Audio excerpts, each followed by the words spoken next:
অনেক কম আছে, তাই কম সময়ের মধ্যে আমার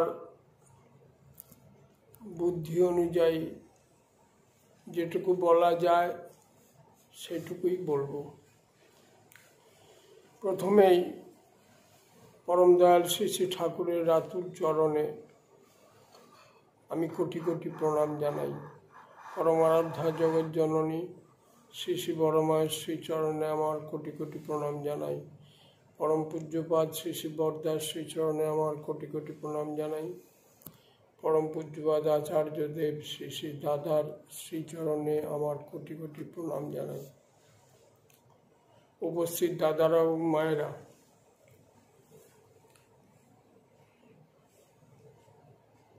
আমরা সৎসঙ্গ করার ভেতর দিয়ে পারস্পরিকতা এবং যেমন পাই, অনুভব করি, তেমনি ইষ্টপথে চলার প্রেরণা পাই।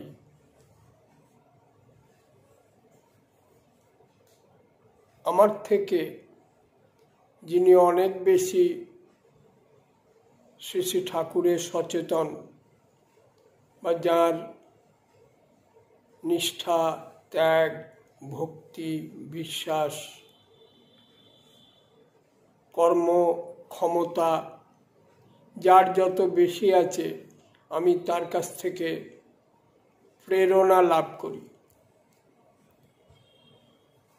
শ্রী শ্রী ঠাকুর বলছেন যে মানুষের যে জীবন, সেই জীবনটা ঈশ্বর দিয়েছেন।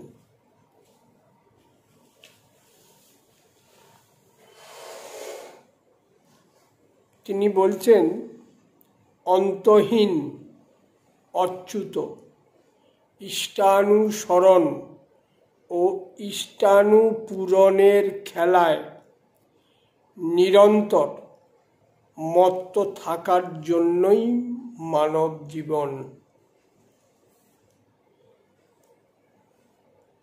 ঠাকুর আরেক জায়গায় বলছেন যে যে জীবন তিনি তোমাকে দিয়েছেন, সে জীবন তার কাজে নিয়োগ করাই তোমার ধর্ম। আমি আমার জীবনটাকে খেয়াল খুশি মতো চালাতে পারি না। সেও আমার স্বাধীনতা আছে, আমার স্বাধীনতা আছে, আমি যেমন খুশি জীবনটাকে ব্যবহার করতে পারি। কিন্তু শ্রী শ্রী ঠাকুর বলছেন যে এই জীবন তিনি দিয়েছেন, তার কাজে নিয়োগ করাই আমার ধর্ম। স্বাধীনতা যেমন আমার আছে, সেরকম জীবনীয় বিধিও আছে। এই হাত দিয়ে আমি এমন কাজ করতে পারি যাতে হাজার হাজার মানুষ আমাকে শ্রদ্ধা করবে, ভালোবাসবে। আবার এই হাত দিয়ে আমি এমন কাজ করতে পারি যাতে সারা জীবন জেলে বসে থাকতে হবে। এই স্বাধীনতা ঈশ্বর আমাকে দিয়েছেন। ঠাকুর বলছেন যে যা ইচ্ছা তাই করবে তুমি, তা কিন্তু চলবে না। ভালো ছাড়া মন্দ করলে পরিস্থিতি ছাড়বে না। এই বিশ্ব ব্রহ্মাণ্ড, এই যে আমরা যে জায়গার উপর দাঁড়িয়ে আছি, পৃথিবী যেখানে আমরা বসবাস করছি, সেটা একটা দারুণ গতিতে ঘূর্ণায়মান, আবর্তিত হয়ে চলেছে। সেকেন্ডে 30 কিলোমিটার বেগে এটা ঘুরছে। সূর্যের আকর্ষণে ধরা আছে, তাই ছিটকে যাচ্ছে না। আমার জীবনও যদি তেমনতর কোনো আকর্ষণে ধরা না থাকে, তাহলে আমি ছিটকে যাব। কোথায় ছিটকাবো? আমার ভেতর কতগুলি দুর্বলতা আছে। আমার কাম আছে, ক্রোধ আছে, লোভ আছে, অহংকার আছে, আত্মপ্রতিষ্ঠার বুদ্ধি আছে, দেশ আছে, হিংসা আছে, পরশ্রী কাতরতা আছে, এসবগুলো আমার ভেতর আছে। আমি যদি আমাকে, যিনি জীবনের যত ভালো গুণ আছে, প্রেম, প্রীতি, সৌহার্দ্য, পারস্পরিকতা, বিশ্বাস, ত্যাগ, নিষ্ঠা, এই গুণগুলি যার ভেতর জীবন্ত হয়ে আছে, মূর্ত হয়ে আছে, আমি যদি তাতে যোগযুক্ত হয়ে না থাকি, তাহলে আমাকে ওই সব দুর্বলতার অধীন হতেই হবে। মানুষ এক জায়গায় দাঁড়িয়ে থাকতে পারবে না। এই অসহায়তা প্রকৃতির রাজ্যেই সবার ক্ষেত্রেই প্রযোজ্য, যে আমি ভালো থাকবো না, মন্দও হব না, আমি ইষ্টপথে চলবো না, অথচ আমি ভালো থাকবো, এ হবে না। কারণ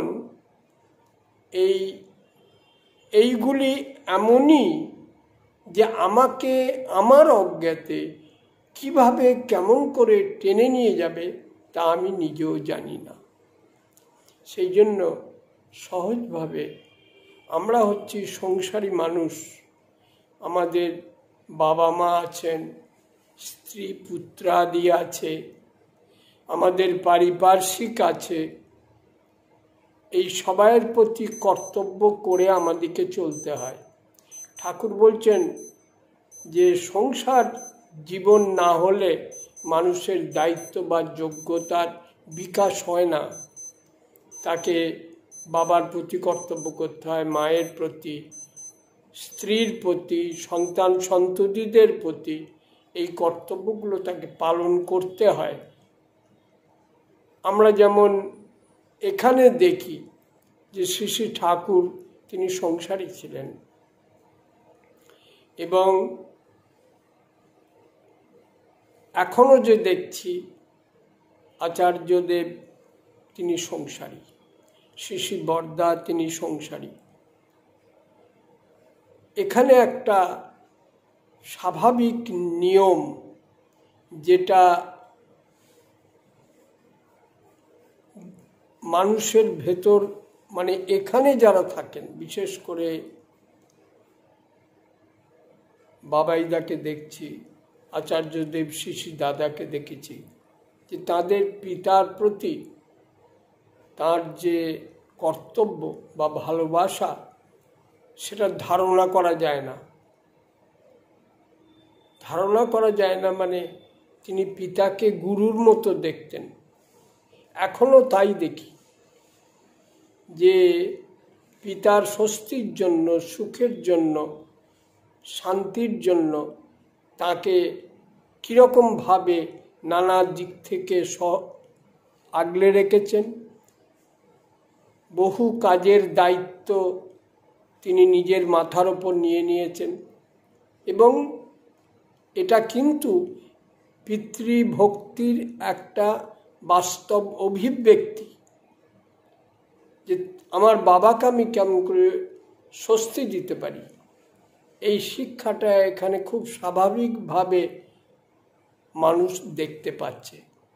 আমাদের সংসার জীবনে এই জিনিসটা যদি আমরা করে তুলতে পারি, যে পিতৃদেব ভব, মাতৃদেব ভব, আচার্য দেব ভব, বাবা মায়ের প্রতি সহজ ভালোবাসা, বাবার প্রতি কর্তব্যবোধ, মায়ের প্রতি কর্তব্যবোধ, পারিপার্শ্বিকের প্রতি কর্তব্যবোধ, এগুলো যদি আমরা সহজভাবে আমাদের পরিবারে এই আচরণ সমন্বিত করে তুলতে পারি, তাহলে প্রতিটি মানুষই আমাদের বান্ধব হবে। আমরা, ঠাকুর বলছেন যে ধর্ম মানেই হচ্ছে যে তুমি একা বাঁচতে পারো না, অন্যে বাঁচায় নিজে থাকে, এবং আমাদের পারিপার্শ্বিক ছাড়া আমরা বাঁচতে পারি না। আচার্যদেব শ্রী শ্রী দাদা প্রায়ই বলে থাকেন যে সবাইকে নিয়ে চলতে হবে, কাউকে বাদ দেওয়া যাবে না। আমি যেমন আজকে অনুভব করেছি যে আমার জীবনে পরম দয়াল শ্রী শ্রী ঠাকুর অপরিহার্য, তাকে ছাড়া আমি চলতে পারবো না, এবং তার যে নীতিবিধি যজন যাজন ইষ্টভীতি স্বস্ত্যয়নী সদাচার, সেগুলি পরিপালন করার ভেতর দিয়ে আমি যেমন আমার জীবনে সুখ লাভ করেছি, শান্তি লাভ করেছি, আমি তার প্রতিটা মুহূর্তে তার দয়া অনুভব করেছি, আমি জীবনে কৃতী হয়েছি, সেরকম প্রতিটি মানুষের জীবনেই তার দয়া অপরিহার্য। তাই আমাদের আচার আচরণ দিয়ে আমার পারিপার্শ্বিককে তারা যাতে পরম দয়াল শ্রী শ্রী ঠাকুরের শ্রীচরণে আশ্রয় লাভ করে, তারা যাতে শ্রী শ্রী ঠাকুরের দয়ার অধিকারী হতে পারে, সেই প্রচেষ্টা করার ভেতর দিয়েই ধর্ম পরিপালিত হবে। এটা কিন্তু আমাদেরকে বুঝতে হবে যে আমরা কাউকে বাদ দিয়ে চলব না, সবাইকে ঠাকুরের করে তুলব, এবং প্রত্যেকটি মানুষের জীবনেই এমন কিছু সমস্যা আছে যা সে নিজে সমাধান করতে পারে না, তখনই ঈশ্বরের দয়ার দরকার হয়। মানুষের অসহায়তা সবচেয়ে বেশি হচ্ছে তার নিজের কাছে, যেখানে আমি ফাঁকি দিতে পারি না। আমি বাইরের লোকের চোখে ফাঁকি দিতে পারি, কিন্তু আমি আমার কাছে নিজেকে ফাঁকি দিতে পারি না। সেই জন্য আমার যদি জীবনে সেই প্রিয়পরম থাকে, যাকে ভালোবেসে যার আদেশ পরিপালন করে আমার জীবন সার্থকতা লাভ করতে পারে, সেইটাই যদি আমরা পরিবেশের মানুষের ভেতর সঞ্চারিত করতে পারি, তাহলে আমাদের যথার্থই ধর্ম পরিপালন হবে। একা একা এটা করা যায় না, কারণ মানুষ অনন্ত চাহিদার পিছনে ছোটে। মানুষের একটা চাহিদা পূরণ হলে তখন আরেকটা চাহিদা পূরণ হলে তখন আরেকটা চাহিদা। মানুষের এই চাহিদার শেষ নাই। শ্রী শ্রী ঠাকুর বলছেন যে এই চাহিদার এই যে অনির্বাণ তৃষ্ণাগ্নি, তার নির্বাপনের একটাই পথ আছে, সেটা হচ্ছে প্রিয় পরমের প্রতি সীমাহীন টান নিয়ে তার নির্দেশিত কর্মে নিজেকে ব্যাপৃত রাখা, এবং তার ভেতর দিয়েই তাকে খুশি করার ভেতর দিয়েই আমার সব চাহিদার অবসান হয়। এছাড়া এই চাহিদার চাবুক আমাকে প্রতি পদে পদে আমাকে নিদারুণ অস্থিরতার মধ্যে রেখে দেবে। ঠাকুর বলছেন, প্রার্থনাময় হলে মানুষের চরিত্রই বদলে যায়, এবং সে তখন পরিবেশ প্রকৃতির আনুকূল্য লাভ করে। প্রতিটা মুহূর্তে সে ঈশ্বরের দয়া দেখতে পায়, আর পরিবেশ প্রকৃতিও তার প্রতি ঝুঁকে আসে, এবং তখন সে নানা নোন এবং আননোন সোর্স থেকে কোঅপারেশন পায়, যেটা তার সহজভাবে প্রাপ্য ছিল না, কিন্তু সেটা তখন সে পেতে পারে। তাই ঈশ্বরমুখী হলে মানুষের চরিত্রই বদলে যায়, তখন সবার প্রতি তার ভালোবাসাটা মজ্জাগত হয়ে ওঠে, সে কাউকে তখন বাদ দিতে পারে না। এই সবার প্রতি সমান ভালোবাসার অধিকারী হতে গেলে আমাকে এমন একজনকে ভালোবাসতে হবে যিনি সবাইকে ভালোবাসেন। আমাদের সৌভাগ্য যে আমরা পরম দয়াল শ্রী শ্রী ঠাকুরের শ্রীচরণ আশ্রয় লাভ করেছি। তিনি হচ্ছেন পুরুষোত্তম, বৈশিষ্ট্যপালী, আপুরয়মান।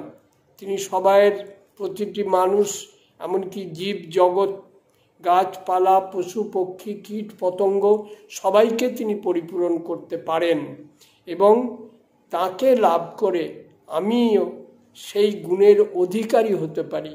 আমি যাতে সবার প্রতি আমার সেই দরদ প্রেম যাতে বিতরিত হয় এবং সবাইকে যাতে আমি আপনার করে নিতে পারি এবং তার ভেতর দিয়ে আমি দেখব যে ইষ্টস্বার্থ প্রতিষ্ঠা আমার জীবনে কেমন করে মূর্ত হয়ে উঠেছে। মোট কথা, আমাদের জীবন ঠাকুরের দেওয়া, আমরা তার শ্রীচরণে আশ্রয় লাভ করেছি। আমাদের সামনে আচার্যদেব আছেন, তিনি এখনও বলে যাচ্ছেন যে মানুষ সংগ্রহ করতে হবে।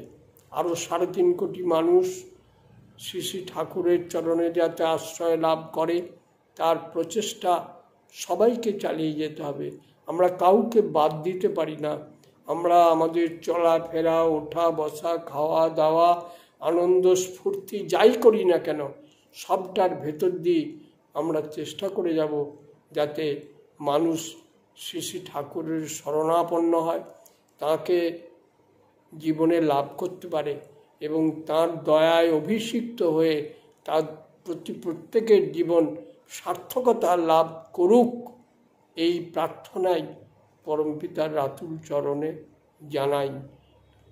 পরমপিতার রাতুল চরণে জানাই আপনারা সবাই ভালো থাকুন এবং ইষ্টস্বার্থ প্রতিষ্ঠাই আমাদের জীবনের একমাত্র ব্রত হোক। জয় গুরু।